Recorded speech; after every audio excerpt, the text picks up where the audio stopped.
c'est à nouveau une nouvelle vidéo de Fuzzy le Geek. Alors aujourd'hui, eh bien comme vous le voyez, il n'y a plus rien dans mon support de carabine. Pourquoi? La dernière carabine que j'avais dû vous présenter était la RTI Mora Standard en .22. Un super modèle d'ailleurs, je pense que vous l'avez vu dans les vidéos. J'ai été vraiment bluffé par cette marque et par ce modèle. C'est après avoir beaucoup fait de FX, d'être un peu convaincu comme beaucoup qu'en dehors de FX, en termes de précision et de régularité, on n'avait peut-être pas énormément de choses.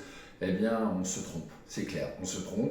RTI Arms fait partie des modèles qui m'ont vraiment, je le disais, bluffé, tant par sa précision que sa puissance. Je reviens rapidement sur sa puissance. En .22, arriver à tirer du 40 grains à plus de 300 mètres secondes sans passer les 160 bars au plénum, c'est quand même quelque chose qui est impressionnant.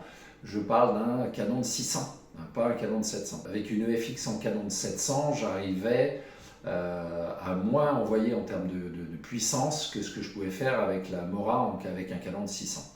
Ce qui montre bien que l'optimisation de la pression et de l'utilisation de cette pression dans cette Mora a été bien réfléchie et, comme je disais, sortie de boîte, c'est-à-dire sans aucune modification.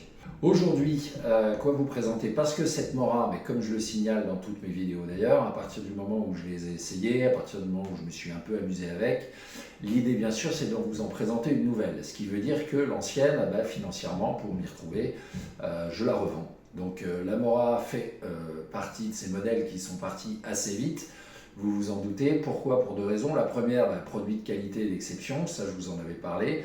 La deuxième, c'est qu'aujourd'hui sur les réseaux, en ligne en tout cas, cette carabine est très difficile à trouver parce que le fabricant, j'ai l'impression, a un peu de mal à fournir l'Europe, peut-être, je ne sais pas. Enfin en tout cas, ils ont un peu de difficulté à approvisionner les stocks, ce qui fait qu'elle est en rupture un peu partout.